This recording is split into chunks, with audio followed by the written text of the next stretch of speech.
Trailer है यहाँ पे।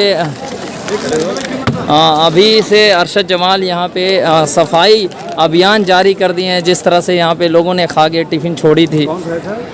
नेचर हम तो घर भी रहते हैं, झाड़ू लगा देते हैं। कहीं खड़े रहेंगे, शादी ब्याह में जाते हैं, हम काम करने लगते हैं। तो अभी यहाँ गंदगी थी तो सफाई कर्मियों को मैंने बुलाया कि आइए भाई सब साफ़ करो, तो हम भी उसमें सहयोग करने लगे। ऐसा नहीं है, चूँकि चुनाव कर्मचारियों की भी बहुत इच्छा थी कि हम चुनाव जीत कर आवें, और कर्मचारियों ने भी बहुत हमारा सहयोग किया है। क्योंकि कर्मचारियों की भी नगर पालिका में पिछले 5 सालों में बहुत उपेक्षा हुई थी, और हमारे रिजीम में कर्मचारी बहुत खुश रहता है, क्योंकि कर्मचारियों के मान सम्मान का ध्यान रखा जाता है, और जहाँ तक संभव होता है उनकी सैलरी में वृद्धि भी की जाती है, और समय पर सैलरी दी जाती है। कभी ऐसा नहीं होता कि समय पर सैलरी न दी जाए। तो कर्मचारी नगर पालिका के 1200 लोगों का स्टाफ है, सब के सब चाहते थे कि मैं चुनाव जीत कर आऊँ, और तो चुनाव जीतने की तरफ हम लोग अग्रसर हैं। अभी वर्तमान कंडीशन क्या है, आपके मतों की क्या कंडीशन है? अभी तो देखिए 16,000 कुछ वोट से हम आगे, 16,498 वोटों से 3 राउंड की गिनती में आगे चल रहे हैं। अभी चौथा, पाँचवा, छठा, सातवां, आठवां सब राउंड बाकी है। 8 राउंड तक जाना है इसको जी। अब यही देखना है कि कितना अंतर जाता है। 5 मुख्य एजेंडे क्या हैं आपके? अगर जीतते हैं आप तो क्या 5 काम है आपके जो आप सर्वोपरि करेंगे? देखिए, सबसे पहले तो जो ज़रूरी काम है कि जो नया क्षेत्र आया है तो उन क्षेत्रों में मैंने ये देखा कि जल निकासी की बहुत बड़ी समस्या है। एक काम तो ये है। दूसरा काम ये है कि क्षेत्र बहुत बड़ा हो गया है, तो फौरी तौर से उन क्षेत्रों को कैसे ये फील कराया जाए कि ये नगर पालिका में आ चुके हैं। तो फौरी तौर से तो विकास हो नहीं जाएगा, लेकिन कुछ काम हम ऐसा करना चाहते हैं कि फौरी तौर से उनको लगे कि नगर पालिका में आने से हमारे वहाँ कुछ नगर पालिका की मौजूदगी दिख रही है।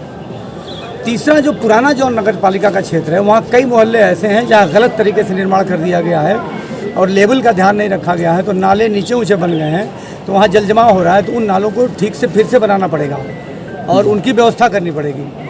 हमारे सामने कई एक मैरिज हॉल बनाने का ख्याल है, जिसके लिए ज़मीनें भी चिन्हित हैं, और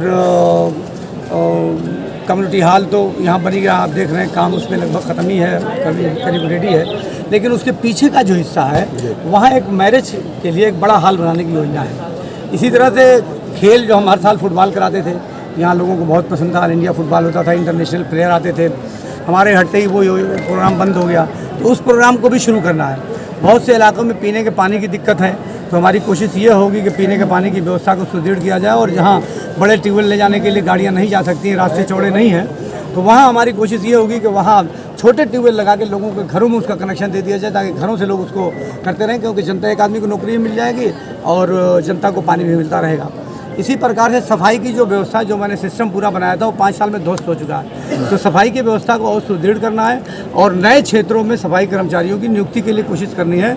मेरे दिमाग में जो प्लान चल रहा है वो ये चल रहा है कि नए क्षेत्र, जितने गांव, 200 गांव लगभग आए हैं, तो सभी गांव से एक एक आदमी को ठेके पर रखा जाए, ताकि वो आदमी अपने गांव की सफाई भी करेगा और नगर पालिका को हर प्रकार की सूचना भी देता रहेगा, गांव वालों के लिए सुविधाएं मुहैया करेगा। क्योंकि 43 स्क्वायर किलोमीटर में नगर पालिका थी, 86 स्क्वायर किलोमीटर नगर पालिका के क्षेत्र बढ़ा दिया, नगर पालिका तिगुनी हो गई। तो ये सरकार का निर्णय बहुत गलत था।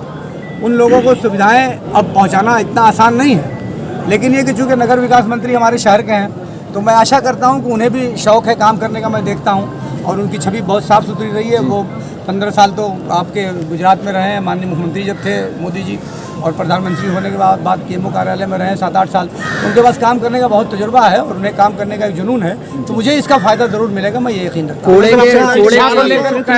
सफाई कर्मी है, लेकिन किसी भी वार्ड में सिर्फ सफाई कर्मी 12 नहीं है, उसमें टैक्स में है बहुत सारे। शिक्षा को लेकर आप बात कर रहे थे, शिक्षा को लेकर क्या प्लान है आपके क्षेत्र में? देखिए, शिक्षा को लेकर हमारा वो विभाग नहीं है, शिक्षा का पूरी जिम्मेदारी संभालता है शिक्षा विभाग, लेकिन फिर भी नगर पालिका की तरफ से जो स्कूल है सरकारी, उन स्कूलों के सुंदरीकरण का काम किया जाएगा और उनको उच्च स्तरीय बनाया जाएगा।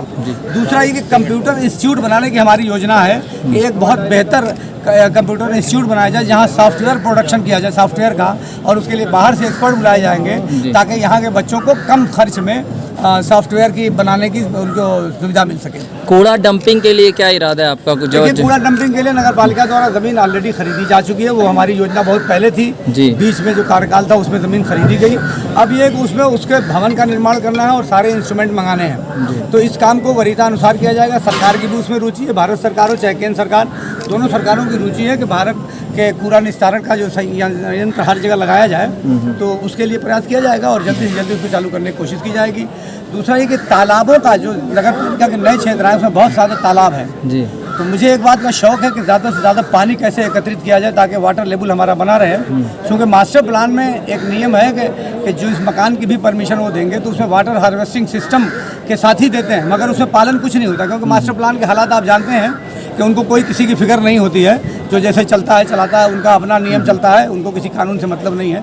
लेकिन वाटर हार्वेस्टिंग सिस्टम के लिए ये बात दिमाग में है, मेरे दिमाग में ये प्लान भी है कि ढेकुलिया घाट का एक पुल जैसे बना तो इधर अदरी कोपा घुसी जाने के लिए बहुत बड़ी राहत हुई। तो इधर बेलवा घाट पर अगर एक पुल ऐसे बन जाए टमथा पे, और जो 4 लेन बनारस इलाहाबाद की जो बनारस और गोरखपुर की जो 4 लेन है उस 4 लेन में जोड़ दिया जाए तो ये बहुत बड़ी आबादी को हम लोग 4 लेन से कनेक्ट कर लेंगे और बहुत बड़ा क्षेत्र जो अनडेवलप्ड है वो डेवलप्ड हो जाएगा। आपने मैरिज हॉल तमसा का की सफाई के लिए क्या मुहिम रखेंगे? अब तमसा की सफाई तो एक बड़ा प्रोजेक्ट है, वो नगर पालिका के बस का नहीं है। सरकार से कोशिश की जाएगी कि सरकार का जो एक केंद्र सरकार की एक योजना थी कि तमाम नदियों को आपस में जोड़ा जाएगा, नमामि गंगे या क्या करके योजना का नाम था, मगर सरकार ने 9 साल हो गया, 10वां साल शुरू हो गया है, मगर नमामि गंगे में केंद्र सरकार ने अब तक कोई काम नहीं किया, न कोई योजना बनाई।